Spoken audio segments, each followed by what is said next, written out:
Hello, everyone. Today we have the pleasure of talking with Miss Yiatin Chu. We're so glad to have the opportunity to meet you and have you share your thoughts with us today. Ms. Chu, to start off, would you mind introducing yourself for us? Sure. My name is Yatin, and I live in New York City. I came here with my family in 1976, so I am an immigrant. I was 8 years old when I got to New York, and I would say that I've had a kind of pretty typical immigrant turn, New Yorker life. We'll talk more about, obviously my run for state senate. But I want to tell people I'm kind of like an average New Yorker, working mom, public school parent, mostly kept to myself in terms of just caring for my family, and didn't really get involved with even community activities, and certainly not politics until very, very recently. Yeah, definitely. Kind of stemming from that, what are some values that you hold dear and true to yourself? And coming off that, how do you display those values in daily life and also through the work that you are doing? Gosh, well, I was raised in a very traditional family. We, respect elders. Mhm. We, work hard, get good grades. And both my parents working and not really, can't really help us, right? Maybe a little bit math Yeah. when we were in still elementary school, but really we were independent students. We had to do everything. I have two sisters, two younger sisters, and we really had to do our schooling on our own. And I say it's very much in contrast to what I see today as some of the fellow Asian parents that are the tiger moms, or the very involved parents, or the Yeah. helicopter parents, or, you know, that's not how I grew up. I had to just figure things out on my own. So values are, saving for a rainy day, working hard, being true to yourself. Totally, yeah.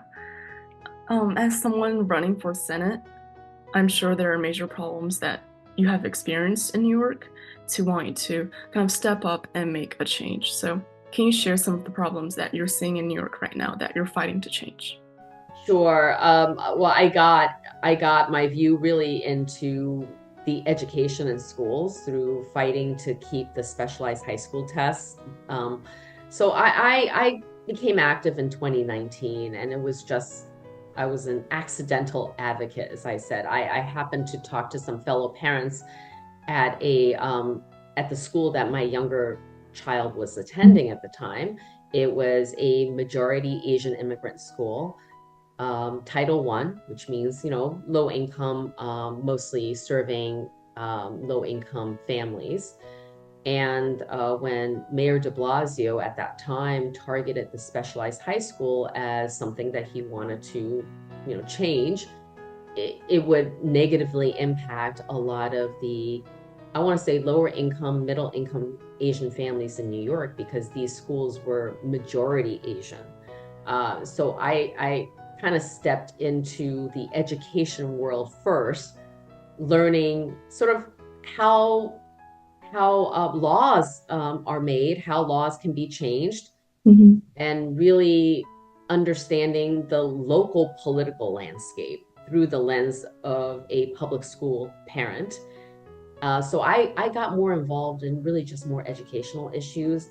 And it wasn't until, talking to other parents who were seeing things happening in their neighborhoods, like the siting of a jail in residential areas. That was something that was mobilizing for a lot of Asian families.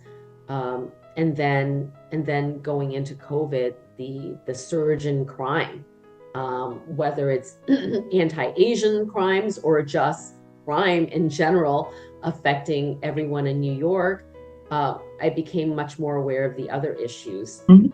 that were happening locally that I just didn't think that we were going in the right direction.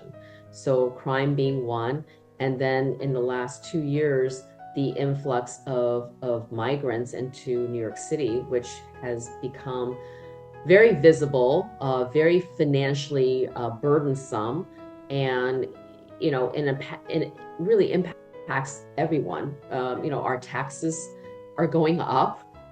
There's billions of dollars that are being allocated to sheltering, to paying for debit cards, which is the New York Times story. They just expanded a pilot program that gives debit cards to migrant families, $1,400 a month.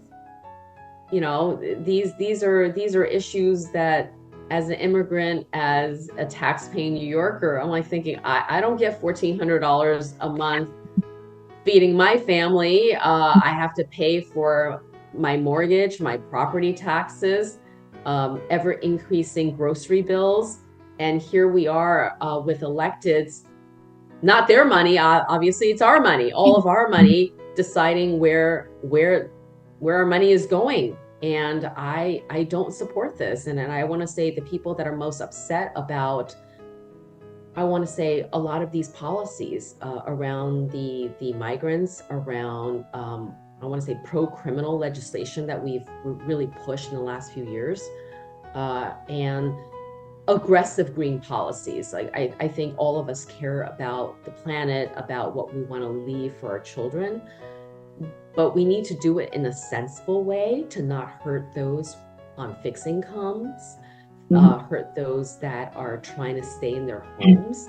And I think the very progressive, aggressive policies that they've been trying to push in New York around green policies, which are very, very costly when you try to do it very fast, is really hurting people. And we just need to be more sensible about those policies. Got it. Can you share some of the steps that you're taking right now to solve these problems? Well, last 5 years, I've been very vocal about a lot of these issues, primarily in the education space. So I've been taking steps as an organizer, as an advocate, volunteering my time, because these issues are important to me. These issues are important to the Asian community. These are issues important to all New Yorkers, right? Most of us are working families, paying taxes, having the burden of paying for lots of things, from higher utilities to mortgage to property taxes.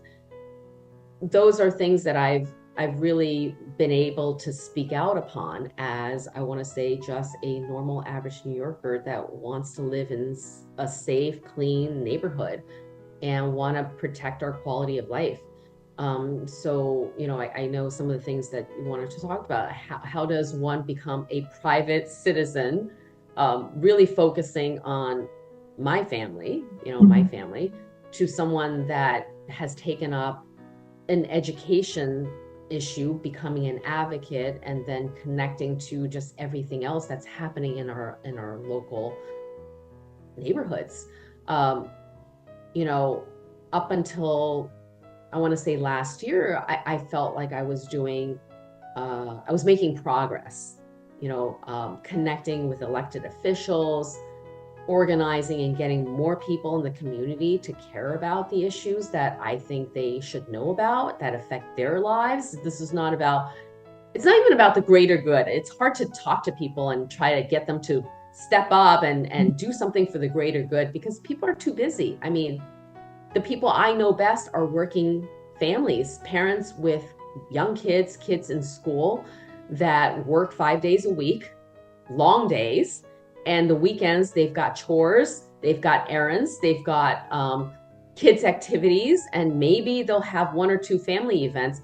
These are people that just can't really put aside just more time to do anything for the collective good, right? So you appeal to them by saying, look, you know, you've worked hard for what you want and the life that you've built.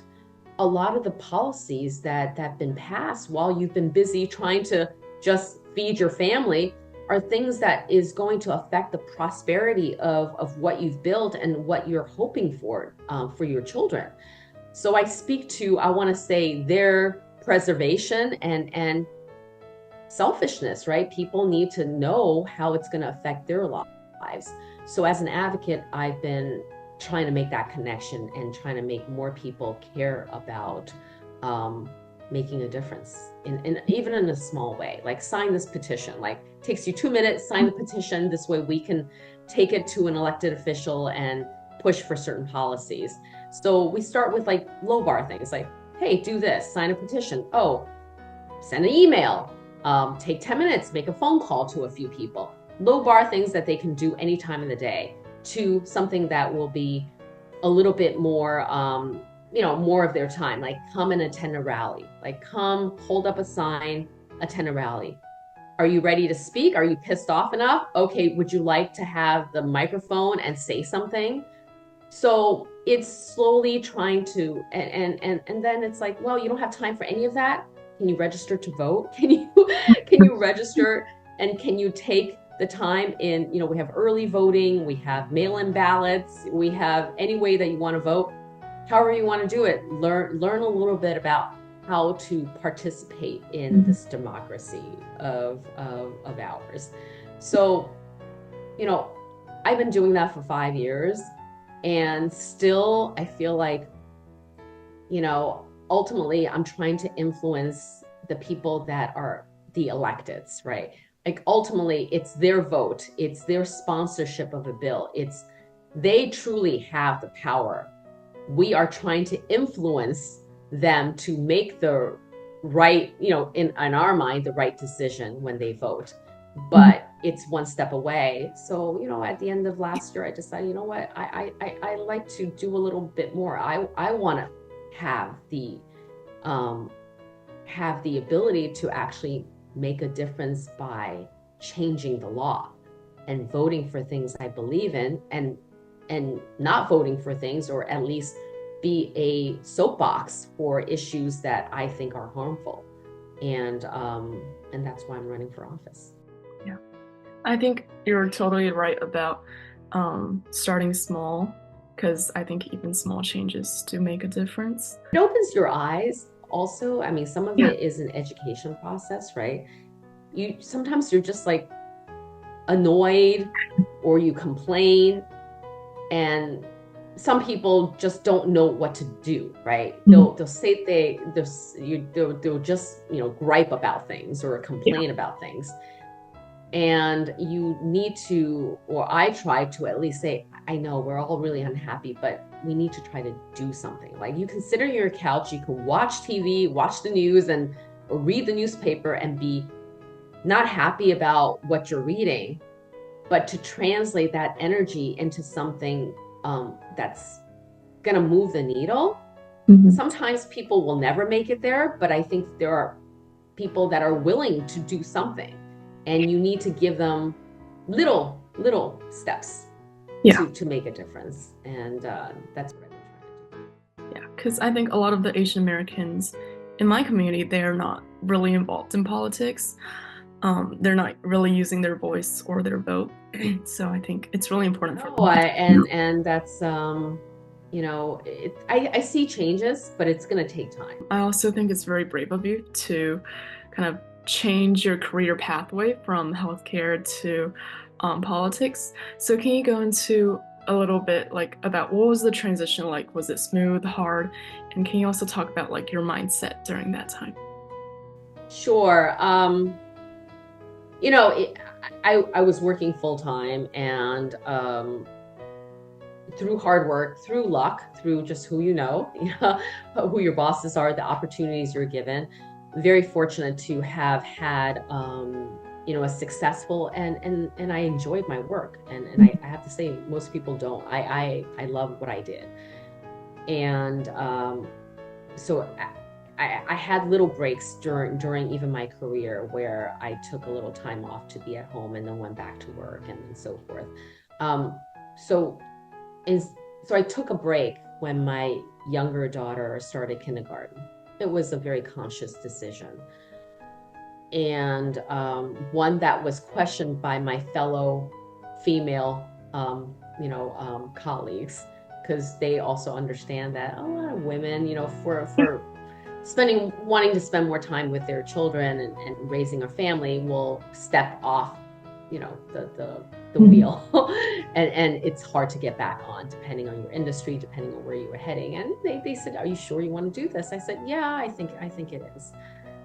And luckily, I was able to go back after a couple of years. My boss said, "Hey, I'm now in charge of the company. Come back and work for me in this arena."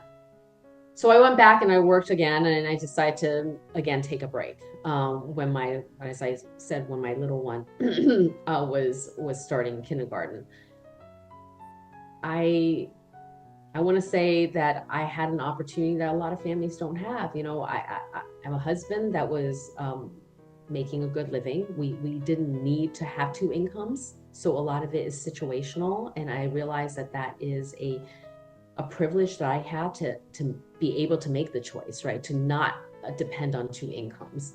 We did have to scale back. Don't get me wrong, we weren't living luxury, but the thing is, you have to make a choice in life. Most people don't have a trust fund, don't have like family that can just give them everything they need and be comfortable. You have to decide to make some sacrifices. And as a family, we decided that's a priority for me to not work.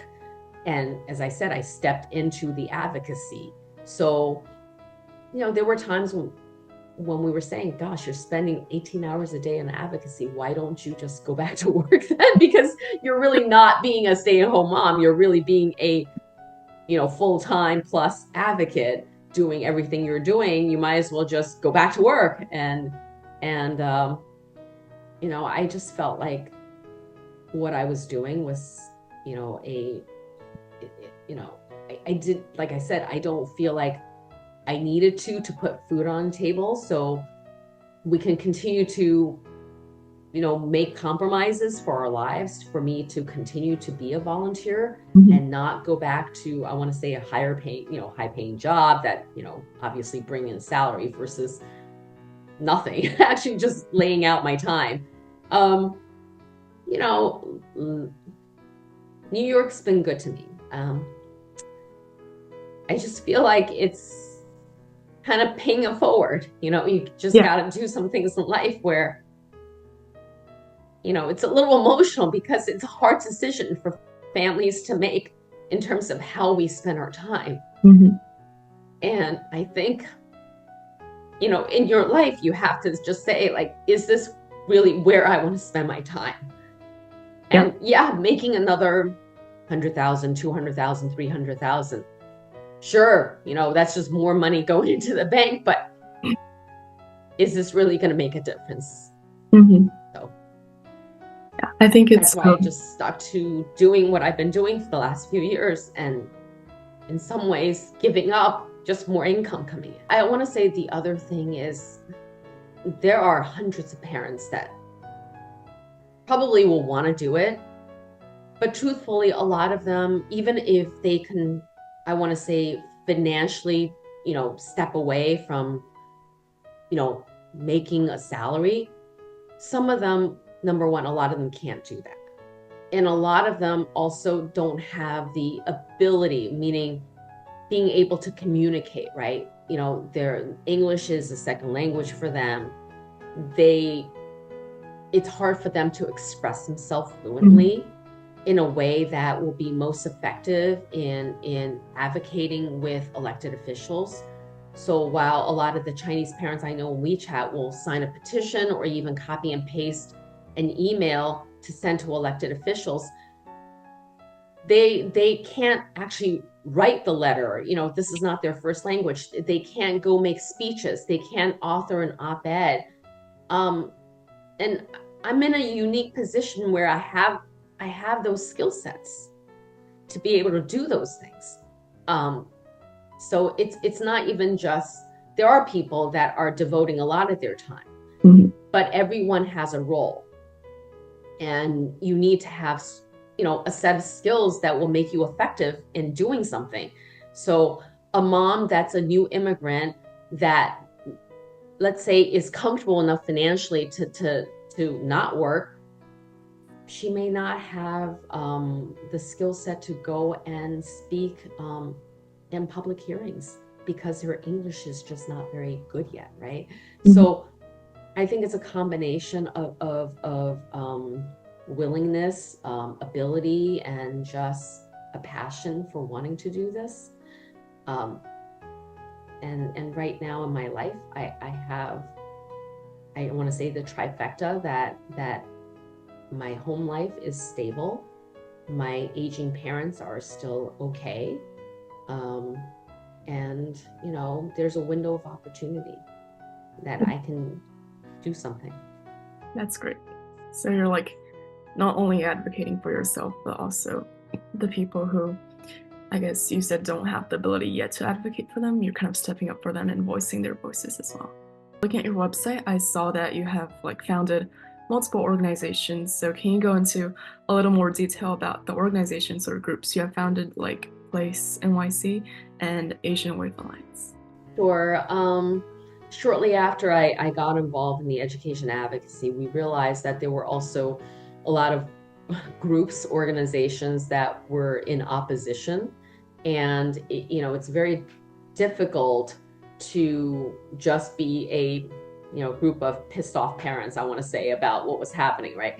So it was important that we actually organize, um, give ourselves a name, have a set of, a mission so that we can attract more parents. So the idea of organizing into a group is a way to move things forward. Instead of like, oh, let's, the gang of 20 parents or whatever it is, 30 and 100 that come to rallies.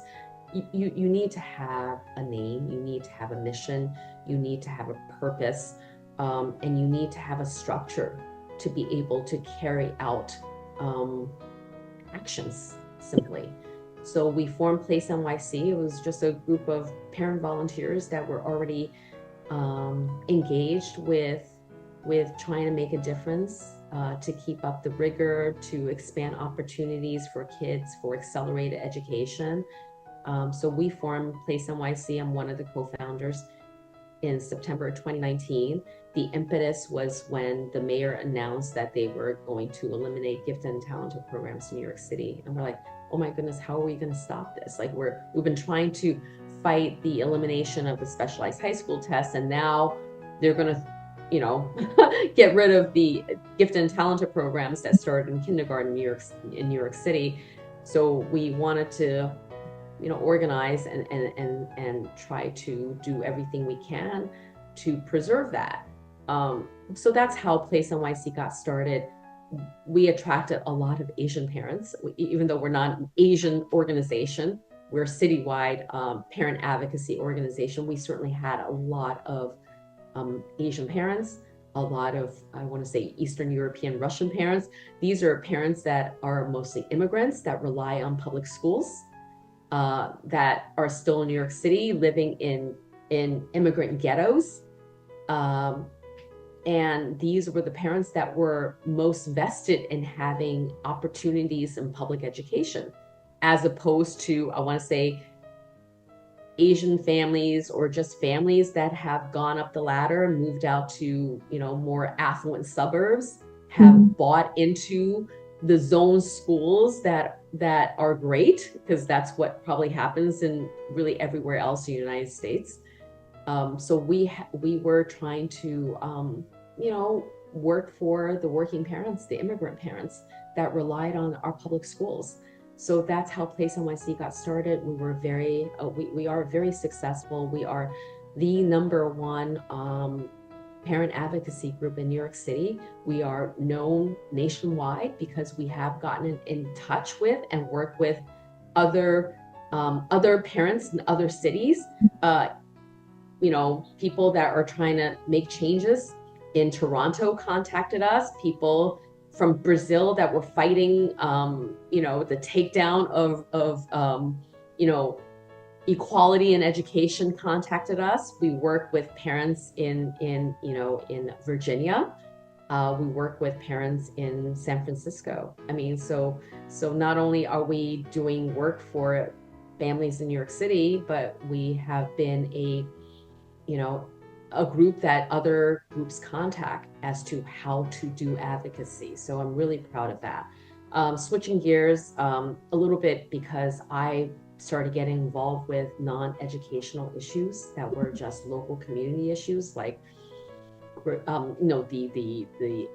jails, the borough-based jails that they were trying to put in our areas, shelters, crime, just even small landlord issues that affect the Asian community more so than other communities. After the mayoral election in 2021 in New York City, I thought there was a void. There was no organized group that were trying to elevate and educate Asian New Yorkers to get more involved with local politics. The only groups that I saw that were trying to make a difference in terms of voter registration were a lot of these nonprofits, right? They're 501c3s, which, because of that status of a nonprofit where their donations are tax deductible and where the government was giving them grants, right? Our tax dollars being, given to them to do social community work. They are not allowed to get involved with anything that is partisan, anything that has to do with candidates. That wasn't. So there was a void, basically, of doing something like PACs and things like that I want to say the more sophisticated communities know about. We don't have that in the Asian community. So it was right for some group of people who cared about the Asian community to actually form something. So that was the idea behind Asian Wave Alliance. And we really focus in neighborhoods where we have enough Asian voters, Asian, residents to make a difference in local elections. So that was the start of Asian Wave. And it is a group that we've been in the New York Times. I'm in, really, I want to say national publications where Asian Wave Alliance is known as a group that is trying to make a difference for the Asian community in participating in elections. We are nonpartisan, bipartisan, but we state our values as to what we believe the Asian communities care most about on our website. And so we look for candidates, regardless of political affiliation, that really are trying to advance things that we believe are helpful to our community's prosperity in the United States. Yeah, totally. That leads to my ending question. So how do you wish for people to remember you? I mentioned earlier that when I decided to, take a break from work, my women colleagues were like, "Gosh, Yiatin, you're giving this up. You're on the fast track. You're like the top 20 something women in this public company. Like, why are you stepping off?" Yeah. I said, "You know what? No one's going to remember me for being so good at achieving our quarterly goals, our revenue goals, whatever." I said, no one's going to think of me, even if I get elected as a great senator. What I'm going to be known for is being a great sister, being a good mom, being a good daughter. I mean, think about people that hear the most about you when, you've failed at something. You just have to be a good person, I think. Yeah. And I'm not trying to make a huge mark. And I think you just have to live your life where I can go to sleep at night and not worry about did I do something wrong? So I tell people I live a very honest life. It's I want to be able to fall asleep and not worry that I've gotten, in trouble for something that I feel bad about. It's Mhm. just, I'm not trying to leave a legacy. I don't really have a huge aspiration about that. Every day you work the hardest, you be an honest person, and hopefully something good will come of it. Yeah, yeah. You do your thing and hope you'll impact some people. Yeah. Yeah. Yeah, that's all the questions I have today. Again, thank you so much for being here with us today. And on behalf of AN, we wish you the best in the future. Thank you so Thank you much. so much. Great talking to you, Yvonne.